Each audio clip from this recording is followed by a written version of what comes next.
আপনার নিজের জমি যদি হঠাৎ ওয়াকফ বোর্ডের হয়ে যায় তাহলে কি হতে পারে জানেন? ওয়াকফ বোর্ডের ক্ষমতা কতটা আছে জানলে আপনার চোখ কপালে উঠে যাবে। হ্যাঁ, ভারতে 9 লক্ষ একর জমির মালিক ওয়াকফ বোর্ড। আর তাদের নিয়মের মধ্যে পড়লে আপনার সম্পত্তিও দাবি করতে পারে তারা। আর আপনি আদালতের দরজা চাপড়েও কোনো সুরাহা পাবেন না। আমাদের আদালত এই ব্যাপারে নীরব ভূমিকা নেবে। ওয়াকফ বোর্ড মূলত ইসলামে দান করা সম্পত্তি পরিচালনা করে, কিন্তু বর্তমানে অনেক বিতর্ক তৈরি হয়েছে।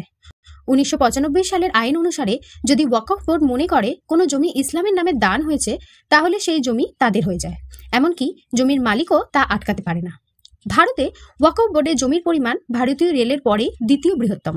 ভাবতে পারেন, আদালত পর্যন্ত এর বিরুদ্ধে কিছু করতে পারে না, কারণ ওয়াকফ ট্রাইব্যুনালের সিদ্ধান্ত চূড়ান্ত। সরকার এই আইনে পরিবর্তন আনতে চাইছে, কিন্তু বিরোধীরা এর বিরুদ্ধে প্রতিবাদ করছে। এ বিষয়ে আপনার কি মতামত কমেন্টে জানান। ভিডিওটি ভালো লাগলে লাইক ও শেয়ার এবং চ্যানেলটি সাবস্ক্রাইব করুন।